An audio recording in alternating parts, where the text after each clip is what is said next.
जय गुरु जी।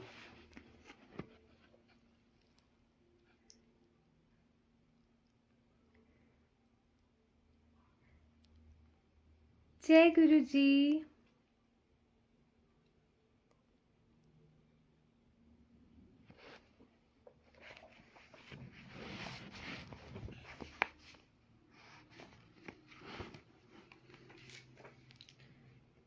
जय गुरु जी। संगत जी जल्दी जल्दी से जुड़ जाइए।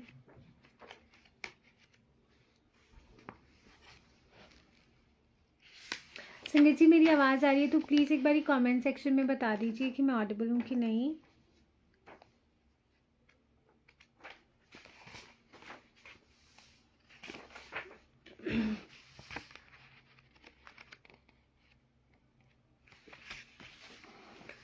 जय गुरु जी।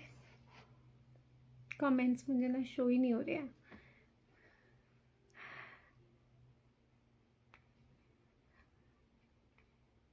चलिए गुरु जी को प्रणाम करते हैं, प्रणाम करके उनसे आज्ञा लेके स्टार्ट करते हैं। होपफुली मेरी आवाज़ आप तक सुनाई दे रही हो।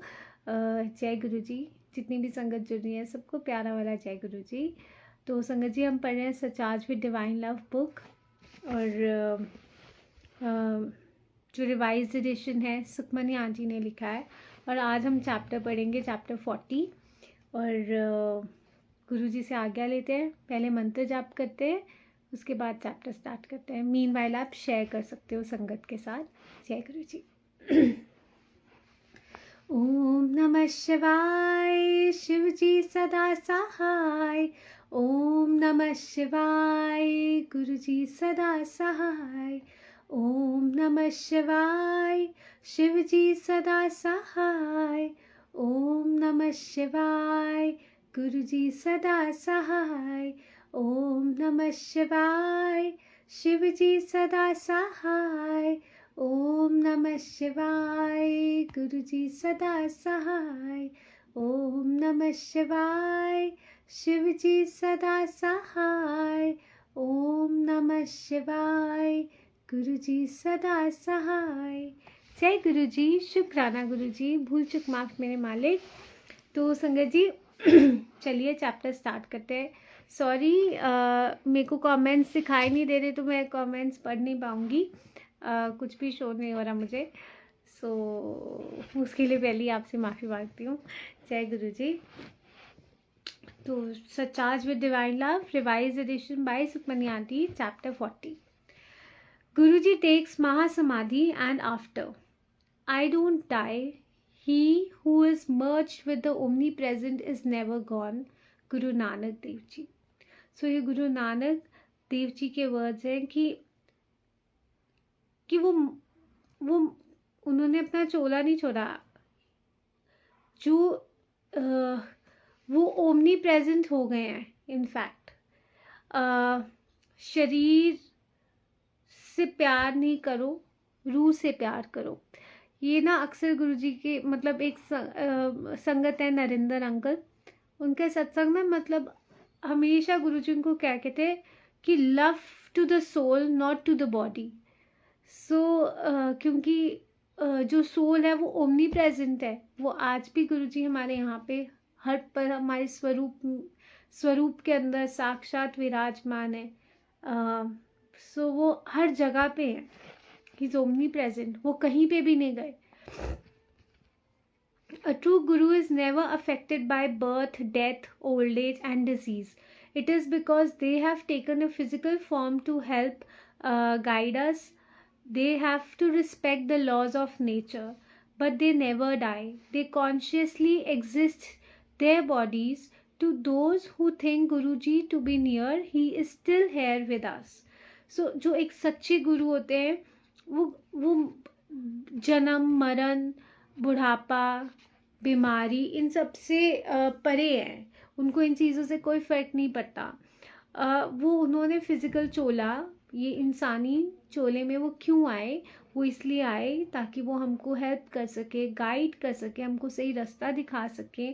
बट उनको भी जो लॉ ऑफ नेचर है कि जिसने जन्म लिया है उसने मरना तो है ही है एक दिन।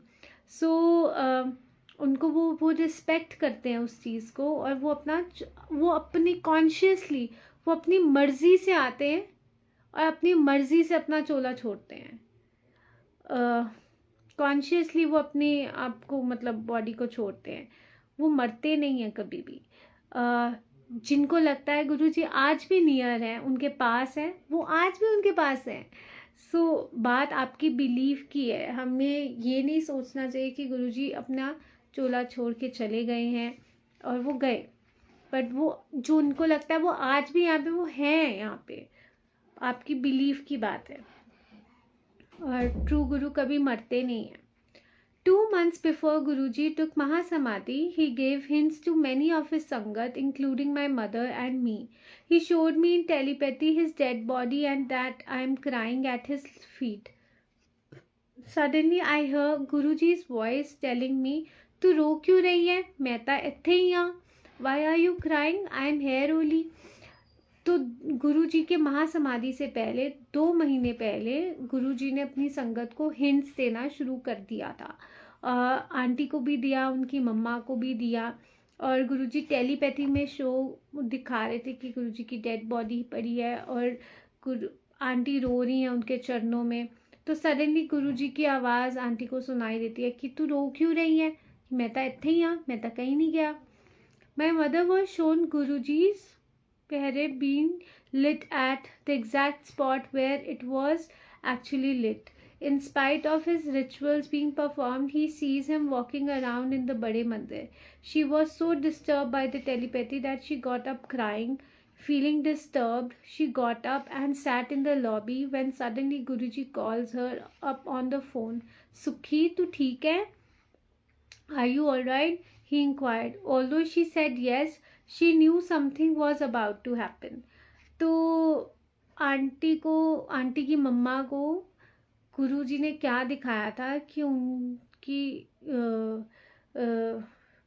उनके चोले को अग्नि दे रहे हैं, और जहाँ पे क्रिमेशन हुआ था तो एग्जैक्टली उसी जगह पे हुआ था जहाँ पे गुरुजी ने उनको दिखाया था।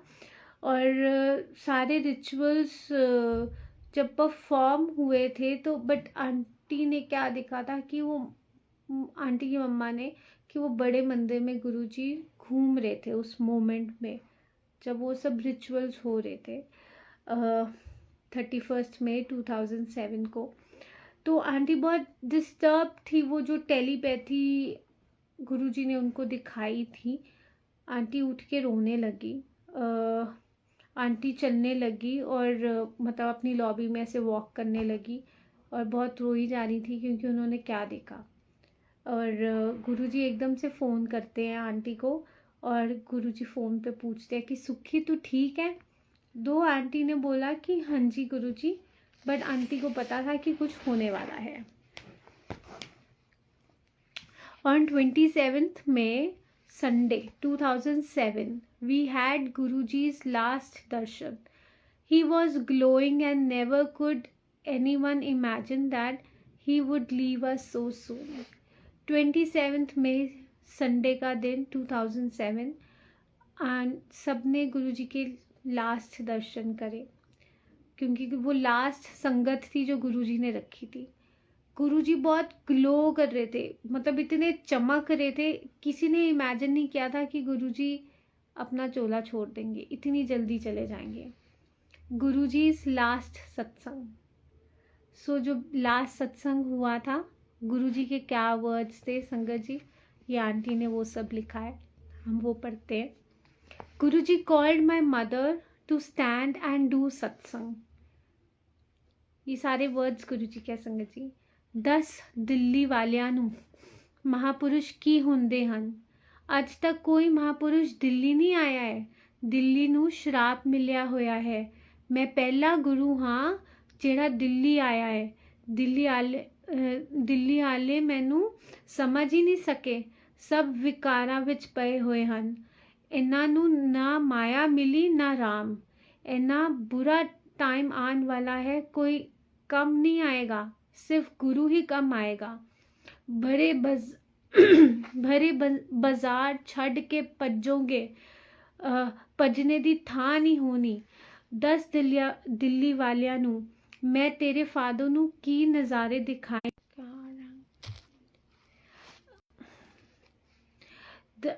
ਮੈਂ ਇਸ ਪਰਿਵਾਰ ਨੂੰ ਰੱਬ ਦਿਖਾਤਾ। Tell the people of Delhi what a Mahapurush is.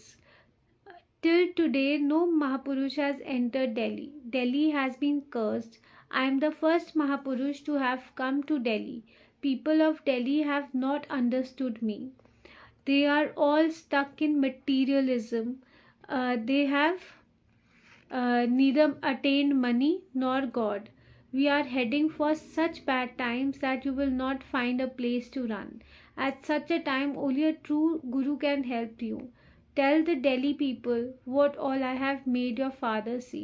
I have shown this family what God is. तो संगत जी, ये गुरु जी का लास्ट सत्संग था। गुरु जी ने सुखमनी आंटी की मम्मा को खड़ा कराया, सुखी आंटी को बोला कि खड़े हो तो सत्संग कर। तो गुरु जी कहते कि 10 ਦਿੱਲੀ ਵਾਲਿਆਂ ਨੂੰ कि महापुरुष की होंदे हन। कौन होते हैं महापुरुष, ये दिल्ली वालों को बता। कि आज तक कोई भी महापुरुष दिल्ली नहीं आया है। दिल्ली ਨੂੰ श्राप मिलिया होया है। सो गुरु जी पहले गुरु हैं जो दिल्ली आए हैं। और बट गुरु जी कहते दिल्ली वाले समझ ही नहीं सके। सब मटीरियलिस्टिक थिंग्स में इतने फंसे हुए हैं, इतने फंसे हुए, उनको नहीं समझ में आया कि कौन आए हैं। फिर गुरु जी कहते हैं कि असी इन्ना बुरा टाइम आया है, आने वाला है कि कहीं भागने की जगह नहीं मिलेगी। और हाँ, गुरु जी ने भी कहा कि दिल्ली वाले को ना माया मिली है ना राम मिले हैं। वो समझ ही नहीं पाए, नीदर उनको पैसे मिले हैं ना ही वो उनको भगवान मिले। और इतना बुरा टाइम आने वाला है कि कोई काम नहीं आएगा सिवाय तुम्हारे गुरु के। भरे बाजार को छोड़कर कहीं तुम्हें जगह नहीं मिलेगी भागने की। फिर गुरु जी कहते 10 ਦਿੱਲੀ वालियां नू कि मैं तेरे फादर नू की दिखाया है, की नज़ारे दिखाए हैं। फिर गुरु जी कहते मैंने इस परिवार को रब के दर्शन कराए हैं। And so my mother described all that my grandfather saw during his days in hospital. So फिर आंटी ने खड़े होके सब कुछ बताया जो आंटी के फादर ने देखा था हॉस्पिटल में, जो गुरुजी ने उनको दिखाया, जो हमने पीछे पढ़ा भी था कि उनके लास्ट डेज में उनके ग्रैंडफादर ने, आंटी के ग्रैंडफादर ने, नाना जी ने किस तरह से गुरुजी ने उनको दर्शन कराए, किस तरह से गुरुजी लाइट के फॉर्म में आए, सब कुछ आंटी ने डिस्क्राइब किया।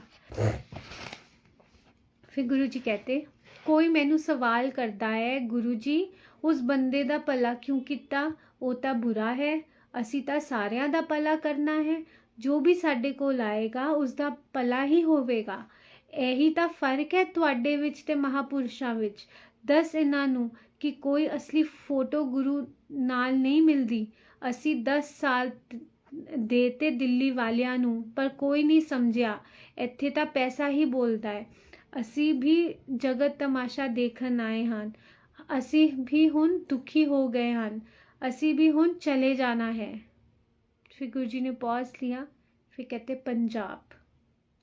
Someone asked me, Guruji, why have you blessed that particular person? He is a bad person. I have to bless everyone who comes to me. Whoever comes to me will be blessed.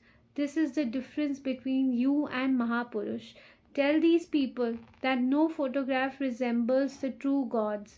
I have given 10 years to Delhi, but no one has understood me. Here only money speaks. I have become tired and unhappy. I too will now go away. After a big pause, to Punjab. सो गुरुजी कहते कि कोई मुझसे सवाल करता है कि गुरुजी उस बंदे का आपने क्यों भला किया, वो तो कितना बुरा इंसान है। गुरुजी कहते जो भी मेरे को आएगा मैंने तो उन्हां दा भला ही करना है। जो भी गुरुजी के पास आएगा उसका भला ही होएगा। गुरुजी कोई डिफरेंस नहीं करते अपनी संगत के बीच में, चाहे उसके इंसानों के कर्म जैसे मर्जी हो। गुरुजी कहते कि मेरा कम है ब्लेस करना, चाहे वो चोर हो चाहे वो संत हो, जो भी आएंगे मेरे को ब्लेस करना ही है। वो महापुरुषों का, महापुरुष किसी में फ़र्क नहीं करते हैं। तो फिर गुरुजी कहते 10 है नानू। आंटी को बोलते हैं कि 10 इन सबको, कि जो भगवान की फ़ोटोएं देखते हैं ये असली भगवान की शक्लें नहीं मिलती उनसे, ऐसे ऐसे मतलब गुरु से नहीं मिलती, वो अलग दिखते हैं। फिर गुरुजी कहते हैं मैंने 10 साल दे दिए दिल्ली को, बट दिल्ली वाले नहीं समझ पाए कि कौन आया, कि यहाँ दिल्ली में तो सिर्फ पैसा ही बोलता है। फिर गुरुजी कहते हैं मैं भी यहाँ पे जगत तमाशा देखने आया, कि गुरुजी कहते हैं मैं भी अब दुखी हो गया हूँ बहुत ज़्यादा, और अब मैंने यहाँ से चले जाना है। फिर गुरुजी ने बहुत लंबा पॉज लिया और फिर कहते पंजाब, क्योंकि गुरुजी उस टाइम पे नहीं बताना चाहते थे ना कि उन्होंने अपना चोला छोड़ देना है। तो तब गुरुजी ने कहा कि मैं भी यहाँ से अब चला जाऊँगा। We had been blessed with the darshans of all the 10 Sikh gurus and were thus able to say that no photograph matches the real faces. So संगत जी आंटी और उनकी फैमिली को 10 बादशाहों के दर्शन कराए थे, बट सच में जो फोटोग्राफ देखते हैं वो असली में वैसे मैच नहीं होती है, वो अलग दिखते हैं। That night Guruji gave us permission to go back to Chandigarh the next day. All through our drive up to Gurgaon, where we were staying for the night, we felt his fragrance with us. That night, Guruji came to me in telepathy and said, "इस हफ्ते फिर आना है Delhi. This week you will have to come to Delhi again." गुरुजी मैं कैसे आऊँ? मेरे पास car नहीं है इस हफ्ते, I said. Meaning, how should I come? I won't have the car with me this week. Guruji smiled and said, "Tenu aana hi payega. You will have to come." Little did I know that Guruji would leave us all on the 31st of May, and that I will have to come back as foretold by him. So उस दिन जब गुरुजी ने ना उनको permission दी 27 में रात को कि घर जाओ वापस। सो अगले दिन वो चंडीगढ़ गए और पूरे रास्ते जब वो गुड़गांव तक पहुंचे थे तो हाँ, जहाँ पे गुड़गांव में वो उस रात को रुके थे, अगले दिन उन्होंने चंडीगढ़ जाना था। तो गुरुजी की फ्रेगरेंस उनके साथ साथ ही चल रही थी। उस रात को गुरुजी उनके टेलीपैथी में आए और कहते कि इस हफ्ते फिर आना है दिल्ली। तो आंटी ने बोला गुरुजी मैं कैसे आऊँगी, मेरे पास तो इस हफ्ते गाड़ी ही नहीं है। तो गुरुजी स्माइल करते हैं और गुरुजी कहते तेनू आना ही पैना है। तो आंटी को इतना पता था थोड़ा बहुत कि मतलब शायद गुरुजी 31 मई को चले जाएंगे और आंटी को आना ही पड़ेगा, जैसे गुरुजी ने बताया था। On the intervening night of 30th and 31st, I again saw Guruji in telepathy, where he tells me not to worry about anything and that he had taken care of everything. My telepathy was broken by the sound of a phone call, whereby we were informed that Guruji had taken Mahasamadhi. So उस रात जब 30th और 31st के बीच में aunty ने गुरुजी ने telepathy करी और गुरुजी ने आंटी को बोला कि टेंशन लेने की ज़रूरत नहीं है किसी चीज़ की, मैंने हर चीज़ का ख्याल रख रहा हूँ। तो आंटी की टेलीपैथी टूट गई, एक फ़ोन कॉल बजा और इन्फॉर्म किया गया कि गुरुजी ने महासमाधि ले ली है। The news of Guruji's Mahasamadhi left us all shattered. Although many times since he has come to us in telepathy, telling us he's still with us and even more powerful than before, since he is no longer bound by the laws of nature. Being human beings, we miss his physical presence, but he is still with us every step of our journey.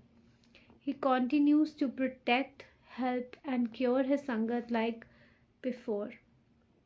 He still gives his guidance and darshans to his disciples in amazing ways. People who have never met Guruji in his physical form are not only getting cured of ailments, but are being guided and given his divine darshans. सो जब news मिली गुरुजी के महासमाधि की, सब shattered हो गया था. और तो गुरुजी बहुत बारी टेलीपैथी में आए और गुरुजी ने हमेशा यही कहा कि वो हर पल उनके साथ हैं. और इस टाइम वो और भी ज़्यादा पावरफुल है, क्योंकि अब वो जो ह्यूमन बॉडी होती है उसका एक क्या कहते हैं, अब वो लॉ ऑफ नेचर से बंधी होती है. बट अब वो क्योंकि उस बंधन से छूट गए हैं, तो अब वो और भी ज़्यादा पावरफुल है. सो दो इंसान होने के नाते आंटी और जो भी उनसे मिले होंगे, शायद जो उनसे नहीं भी मिले होंगे, हमारे अंदर भी ये फीलिंग होती होगी, आती है कि काश हम गुरुजी को देख पाते, उनको छू पाते, उनके पास बैठ के उनसे दो बातें ऐसे कर पाते, उनकी आवाज़ सुन पाते. सो वो एज अ ह्यूमन बीइंग वो अंदर से नेचुरल है, वो मिस आप करते हो. बट गुरुजी हर स्टेप में, आपकी जर्नी के हर स्टेप में वो आपके आस पास हैं, आपके साथ हैं, वो आपको कभी अकेला नहीं छोड़ते. गुरुजी आज भी गाइडेंस देते हैं, दर्शन्स देते हैं अपनी संगत को अमेजिंग वेज में. और जो संगत गुरुजी से मिली ही नहीं है, वो कितनी ज़्यादा ब्लेस्ड है. अपनी जो प्रॉब्लम्स है, तो वो उनकी बीमारियाँ, जो भी कुछ भी प्रॉब्लम्स है, वो तो ठीक गुरुजी कर ही रहे हैं. बट गुरुजी उनको किस तरह से गाइड कर रहे हैं, उनको डिवाइन दर्शन दे रहे हैं, ये कितनी बड़ी ब्लेसिंग है. There have been many incidences where Guruji has come to my rescue even after his Mahasamadhi. I was on my way from Hyderabad to Chandigarh. Since all my travel plans are arranged by the company I work for, I realized that I hardly had an hour to catch my connecting flight from Delhi to Chandigarh. What was worse, I had to change terminals.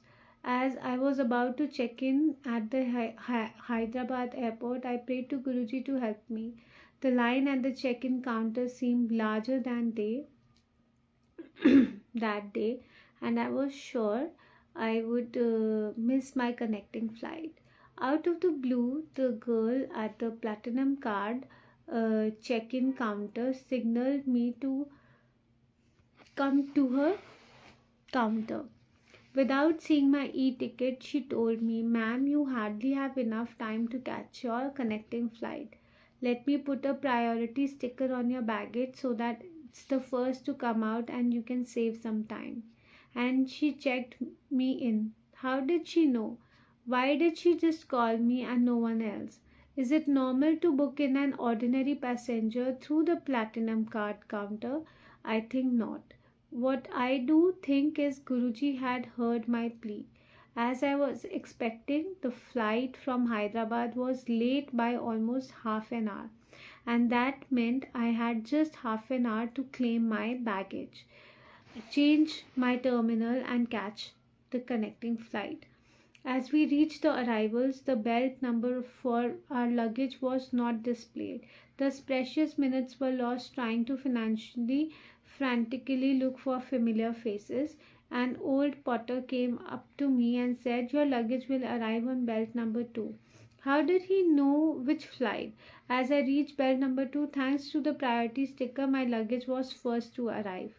I rushed to the next terminal and was in time to board the bus before the boarding gates closed. तो ये aunty का एक सत्संग है कि गुरुजी ने किस तरह से उनको ब्लेस किया आफ्टर महासमाधि.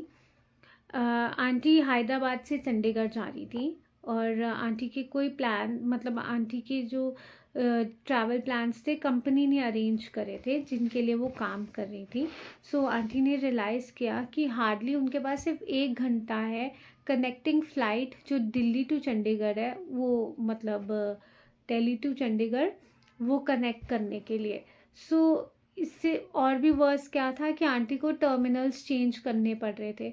और जब आंटी हैदराबाद एयरपोर्ट पे चेक इन काउंटर पे पहुंची तो आंटी ने गुरुजी से प्रे किया कि गुरुजी प्लीज़ मेरी हेल्प करना. और क्योंकि लाइन इतनी ज़्यादा लंबी थी उस दिन काउंटर पे कि आंटी कहती मैं श्योर थी मैं अपनी कनेक्टिंग फ़्लाइट मिस कर दूंगी. तो अचानक से एक लड़की जो platinum card check in counter पे थी, उसने सिग्नल किया और आंटी को अपने काउंटर पे बुलाया और कहा कि मतलब आंटी के उसने ई टिकट भी नहीं देखी और कहा कि मैम आपके पास हार्डली इनफ टाइम है। देखो, without seeing the e ticket, उसने ई टिकट भी नहीं देखा और वो सीधा बोलती है कि आपके पास बहुत कम टाइम है कनेक्टिंग फ्लाइट को कैच करने के लिए, तो मैं आपके बैगेज पे ना प्रायोरिटी स्टिकर लगा देती हूँ। तो उसने प्रायोरिटी स्टिकर लगा दिया और उसने ये भी कहा कि ये फर्स्ट सबसे पहले यही बाहर आएगा और आपका टाइम बच जाएगा। और अब उसको कैसे पता कि आंटी की एक कनेक्टिंग फ्लाइट है? किसी ने भी नहीं उसको बताया, उसने टिकट भी नहीं देखी, फिर भी उसने वो स्टिकर लगा दिया और उसको उनका टाइम वहाँ पे सेव करा दिया। फिर और उसने बोला कि आप चेक इन कर लो।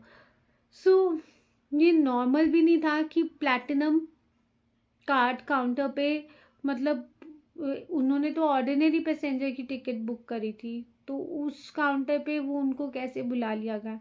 एनी हाउ ये गुरुजी थे जो गुरुजी ने उनकी बात सुनी।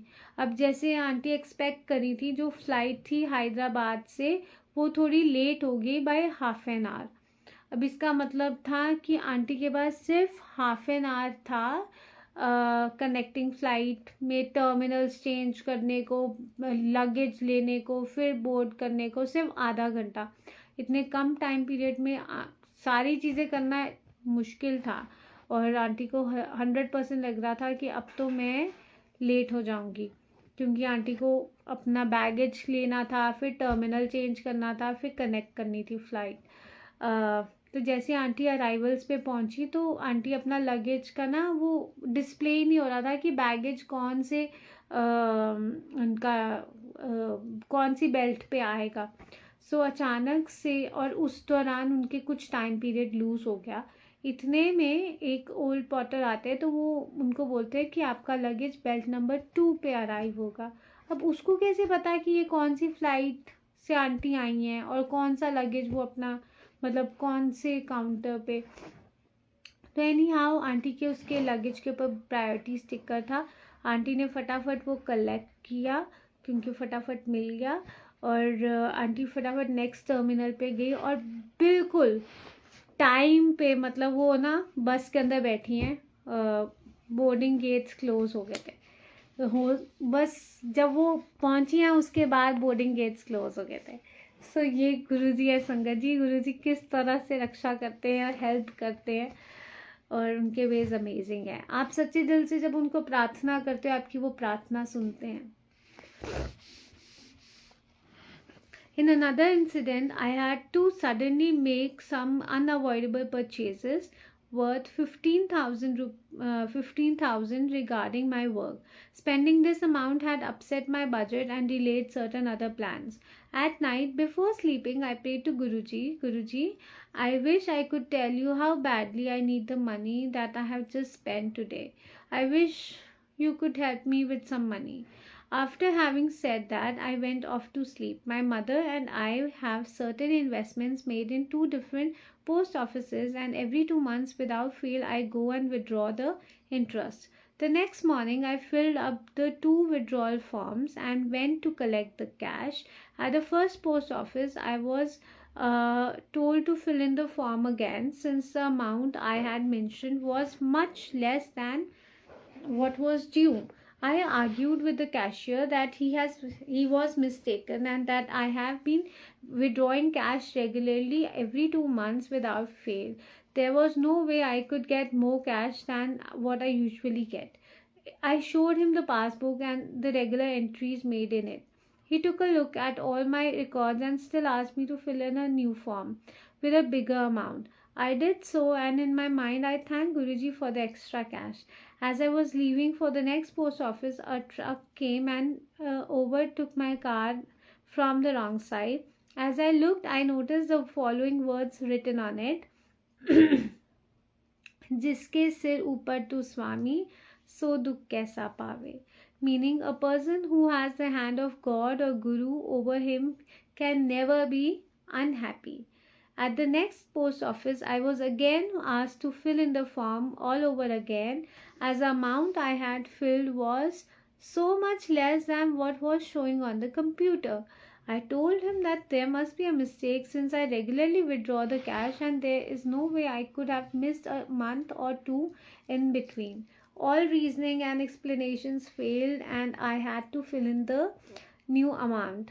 When I came home, I counted the money and was surprised to see that I had rupees 15,000 extra. I realized that my prayers have been answered and the money I had spent was returned to me by Guruji. I now had in my possession 15,000 rupees that were completely unaccounted for. एक और ऐसा incident था, कितना amazing, कितना खूबसूरत है। गुरुजी किस तरह से अपना मैजिक कर देते हैं ना। मतलब एक इंसिडेंट था जहाँ पे आंटी को ना कुछ अनअवॉइडेबल परचेजेस थे अपने काम के रिलेटेड, उनको करनी पड़ी, वर्थ रुपीज़ 15,000। तो आंटी ने जब इतना बजट हिल गया क्योंकि 15,000 उनको ऐसे स्पेंड करना पड़ा और आंटी के कुछ अदर प्लान्स थे वो सारे डिले हो गए। तो उस रात को जब स्पेंड करके आई थी तो आंटी ने गुरुजी को ना सोने से पहले बोला कि गुरुजी हाय, मैं आपको काश बता पाती मुझे कितने बैडली वो पैसे चाहिए थे जो मैंने आज खर्च कर दिए। काश प्लीज़ आई विश आप मेरे को थोड़े से पैसे, एक्स्ट्रा पैसे से थोड़ी हेल्प कर दो। तो ये कह के आंटी सो गई। फिर नेक्स्ट आंटी और आंटी की मम्मा ने कुछ सर्टेन इन्वेस्टमेंट्स की हुई थी 2 post office account, different post office में, और एवरी 2 मंथ्स विदाउट फेल, बिना रुके आंटी हमेशा हर 2 महीने बाद अपना इंटरेस्ट जो भी आता था उन इन्वेस्टमेंट्स पे वो इंटरेस्ट निकाल लेती, विड्रॉ कर लेती थी।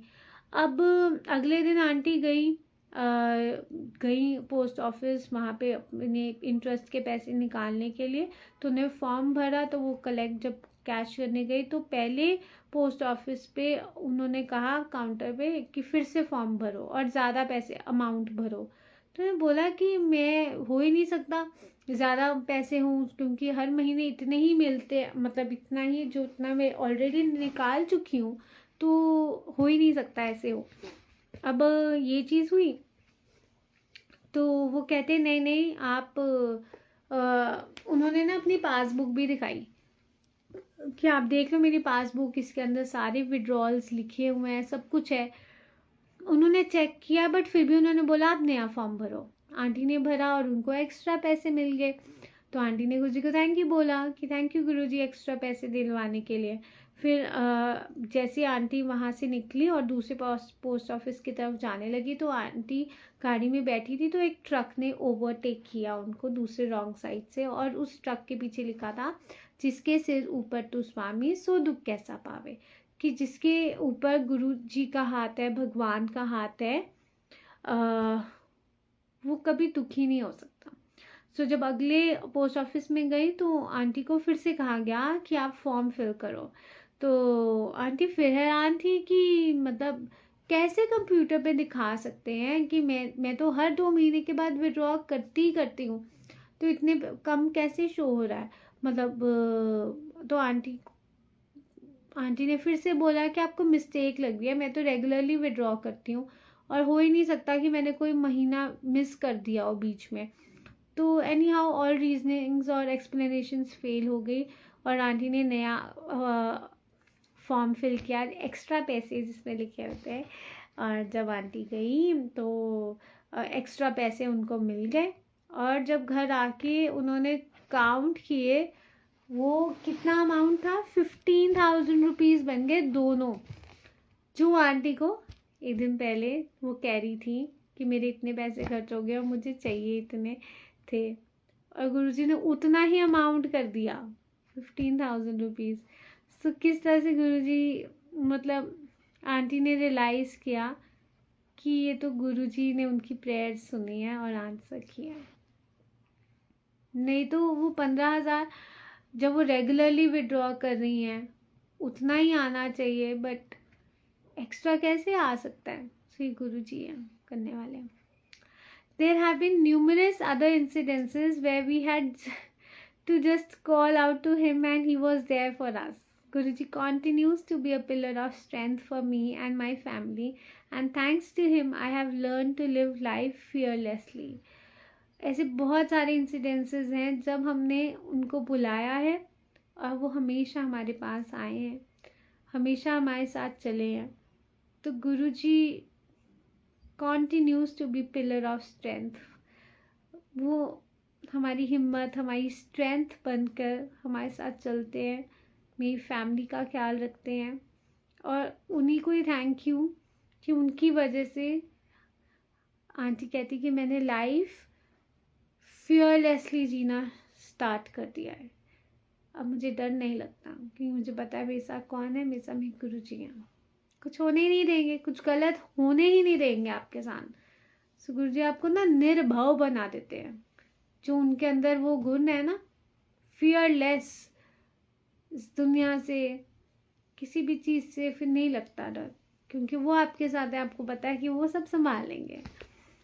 As Guruji had told us, मैं अगला जन्म भी महापुरुष का ही लवांगा. My next birth too will be that of a spiritual master. I am holding on to his words and waiting for him to appear again. Whether it is in this lifetime of mine or next, I know this journey will be resumed again. गुरुजी ने अक्सर उनको कहा गया था कि मेरा अगला जन्म भी महापुरुष का ही होवेगा. और आंटी कहती मैं उनके वर्ड्स पे होल्ड ऑन करती हूँ और वेट कर रही हूँ कि वो कब आएंगे. शायद इस लाइफ टाइम में वो, मतलब आंटी के, या हो सकता है अगले जन्म में. बट आंटी को पता है ये जर्नी रिज्यूम होगी फिर से उनके साथ. तो इसी के साथ ये चैप्टर ख़त्म होता है. एंड गुरुजी का एहसास कि वो अपने चोले में नहीं भी हैं बट फिर भी हमारे साथ हैं. आज हम यहाँ बैठे हैं, आप भी महसूस कर रहे होंगे कि गुरुजी यहाँ बैठे हैं और हमारी बातें सुन रहे हैं, हमारी सत्संग सुन रहे हैं कि हम क्या उनकी बातें कर रहे हैं, और एक्चुअली वही करवा रहे हैं ये सत्संग. सो शुक्राना गुरुजी एंड थैंक यू इस सेवा के लिए. अब इसी के साथ सिर्फ लास्ट चैप्टर रहता है, उसके बाद ये बुक कंप्लीट हो जाएगी. शुक्राना मालिक का, पता भी नहीं चला ये जर्नी का कि ये लास्ट चैप्टर पे भी हम पहुंच गए संगत जी. एंड ये लास्ट चैप्टर है गुरुजी के वचन. सो इनको हम कल रिज्यूम करेंगे. हाँ, थोड़ा सा बड़ा है तो हम दो दिन कर सकते हैं, कल और परसों. यस. सो इसी के साथ वाणी को यही विराम देती हूँ और ये कहूँगी कि गुरुजी हर पल हमारे साथ हैं. जो संगत गुरुजी से नहीं मिली ना, आप सब उनसे मिले हुए हो, किसी ना किसी रूप में आपसे आके मिले हैं. कभी खुशबू के रूप में आए हैं आपको गले लगाने, कभी आप परेशान होते हो तो गाड़ी में पीछे गुरुजी के स्टिकर के नाम से आप अपना दिखा देते हैं कि मैं तुम्हारे साथ हूँ. वो जो उनका गुरुजी का एहसास है ना, वो अपने चोले में नहीं शायद देते होंगे एहसास आपको, पर न जाने किस किस रूप में आपको अपना एहसास दिला देते हैं कि मैं आपके साथ हूँ. सो शुक्राना, और गुरुजी की कृपा सदैव बनी रहे. वो हर पल हमारे अंग संग ऐसे ही रहे और हमसे ऐसी कोई गलती ना हो कि जिससे हम उनको मतलब कभी उनसे नज़रें ना मिला पाए. ऐसा हर अच्छा काम करें बस जो हमारे गुरुजी के और करीब हम आए. इसी के साथ हाँ, बटरफ्लाई के रूप में भी गुरुजी आपको मिल जाते हैं, आंसर दे देते हैं. गुरुजी के वेज हैं.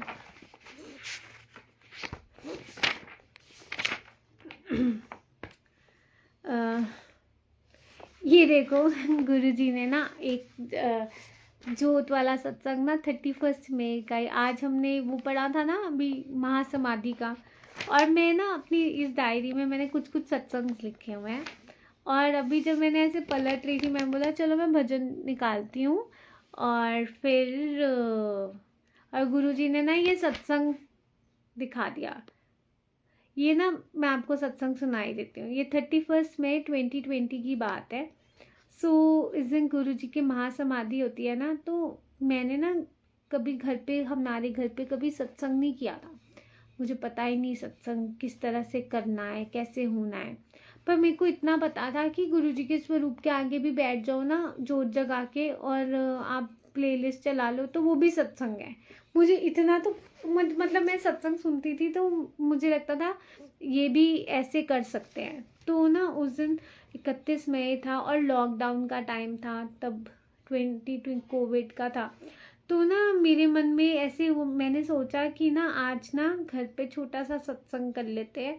तो 4 से 6 बजे के टाइम पीरियड में, और ये बहुत सडन प्लान था। तो मैंने कोई प्लेलिस्ट ढूंढी और थोड़ी सी प्रिपरेशन करी। मतलब मैंने ना अपनी मम्मी को बोला और अपने भाई को बोला कि मैं, मम्मा और मेरा भाई, हम एक कमरे में, हम मेरे कमरे में एक गुरुजी का मंदिर वो छोटा सा था, तो मतलब मैंने बोला वहीं पे बैठ जाते हैं, गुरुजी के आगे जोत जगा लेते हैं। तो हम 3 जने बैठे, तो मैंने ना जोत जगाई, बट ना जोत ना जगी नहीं थी। तो मैंने अपनी मम्मा को बोला कि आप जगा दो। फिर मम्मी ने फिर से जोत जगाई, बट इस बार ना जोत जग गई। मुझसे नहीं जग रही थी, बार बार ना बंद हो रही थी, बार बार हो रही थी। तो मैंने मम्मी को बोला आप जगा दो, तो मम्मी ने जगा दी जोत और जग गई। फिर ना हमने उस जोत को ना कवर कर दिया था। अब क्या होता है कि मुझे बस यही हो रहा था कि फ़ैन की वजह से जोत शांत ना हो जाए। अब इतने में जो हमने चेक किया, जो जोत की जो फ्लेम थी ना वो बहुत कम थी। और मतलब पूरे टाइम मैं ना गुरुजी से बस ये प्रे करती रही, गुरुजी प्लीज़ पूरे सत्संग में ना ये जोत जगती रहे, ये जोत जगती रहे। और मम्मी ने को कहा था कि चाय आप बना लेना, गुरुजी को भोग लगा देंगे, बस चाय और हलवा प्रसाद, बस और कुछ भी नहीं। तो हमने ऐसे ही कर दिया। और मैंने प्रेयर करती रही, बार बार चेक कर रही थी कि हाय जोत शांत तो नहीं हो जाएगी, क्योंकि बहुत लो जो बहुत थोड़ी थी। तो एनी हाउ जग रही थी जोत। तो मैंने बोला गुरुजी प्लीज़ पूरा सत्संग हो जाए 2 घंटे का, उसके बाद जोत शांत हो जाए, बट सत्संग के दौरान ना होए। तो गुरुजी ने मेरी वो अरदास सुनी। आप यकीन नहीं मानोगे संगत जी कि वो जोत मतलब रात के 12 बजे तक, टाइम क्या रखा था सत्संग का रखा था 4 से 6, रात के 12 बजे तक जोत जगती रही। मतलब मुझे इतनी खुशी हुई कि गुरुजी ने मेरी प्रेयर सुनी थी कि गुरुजी जोत शांत ना होए। और गुरुजी ने सच में उस दिन प्रार्थना सुनी, और बहुत छोटा सा ऐसे सत्संग किया था, पर गुरुजी, और फिर गुरुजी ने अपने जोत में उस दिन दर्शन भी हमको दिए थे बहुत सुंदर से। थैंक यू गुरुजी। और यही सत्संग था जो मैंने लिखा हुआ था, और गुरुजी ने यही दिखा दिया। तो वो पहला सत्संग था घर पे जो हमने करा था, बिना किसी को बताए, ऐसे ही बस बैठ गए थे। गुरुजी कहते कुछ नहीं करना, कुछ चोला लगाने की ज़रूरत नहीं है, कोई कुछ नहीं करने की ज़रूरत। और गुरुजी ने अपना एहसास दिलाया संगत जी, सच में उस जोत में गुरुजी ने अपने दर्शन कराए, और फिर अपना एहसास कराए थे कि मैं तेरी बात सुन रहा हूँ। शुक्राना। एक सेकेंड, आज ना मेरे मन में आ रहा था मैं वही वाला भजन गाऊंगी। गुरुजी दिखा दो कहाँ लिखा है भाई, एक सेकेंड इतना संगत जी। यहाँ पे आंटी ने कुछ लिखा है। जय गुरु जी, साक्षी आंटी, दिव्यांशी आंटी, जब आप बुक कंप्लीट हो जाएगी आप अगेन रीडिंग स्टार्ट कर देना, सुनकर बहुत अच्छा लग रहा है, ब्लेस्ड फील हो रहा है। शुक्राना आंटी, मुझे भी बहुत ब्लेस्ड फील हो रहा है। पता है मेरे को ऐसे लग रहा है कि यार ये बुक ख़त्म हो जाएगी, फिर मैं कौन सी बुक पढ़ूंगी, मतलब मेरे अंदर से ऐसे आ रहा था। एनी हाउ लेट्स सी, फिर मैं देखती हूँ कोई और बुक स्टार्ट करते हैं जैसे गुरुजी की इच्छा हुई। एक और है गुरुजी की बुक मेरे पास पढ़ी, मैंने पढ़ी भी नहीं है, थोड़ी सी मतलब टफ इंग्लिश में लिखी हुई है संगत जी। मैंने 1-2 पेज पढ़े, उसके बाद मुझसे पढ़ा, मतलब मुझे ऐसे लगा कि थोड़ा सा मैं पढ़ लूँगी, मतलब देखते हैं, पढ़ी नहीं मैंने, अब पढ़ूँगी, या हो सकता है वही स्टार्ट कर लेते हैं, इसी बहाने मैं भी पढ़ लूँगी और आप सबको भी पढ़ के सुना देंगे। देखते हैं किधर गया भजन। एक सेकंड संगत जी, माधो है, मालिका है, सॉरी संगत जी वेट करना पड़ा क्योंकि मेरी डायरी में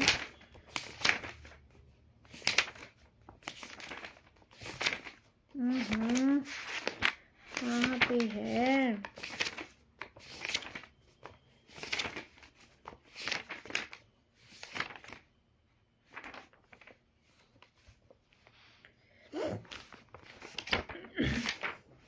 एक सेकेंड रुको।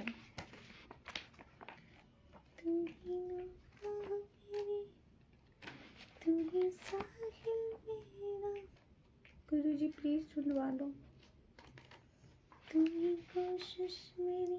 किसी ने अपना सत्संग लिखना है। जय गुरुजी करण अंकल, जय गुरुजी नीलम आंटी, यूट्यूब पर ऐड कर लो सत्संग। हाँ जी अंकल, मैंने नीलम आंटी को भी कहा था कि ये सारे आप उस पर ऐड कर दो। मिल गया भजन, इनको ऐड कर सकते हैं। मैं ऐसा करती हूँ कि इन सबको ऐड कर देती हूँ, अकाउंट बनाते हैं और उस पर भी डाल सकते हैं, और कभी भी मन किया तो हम इनको सुन सकते हैं, है ना। तो चलिए हम भजन गाते हैं गुरुजी के लिए। मिल गया मुझे गुरुजी की कृपा से, थैंक यू।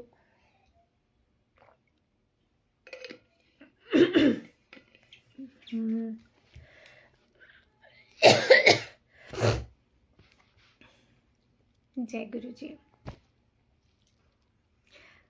तू मेरे साथ है, तू मेरे साथ है, तू मेरे साथ है,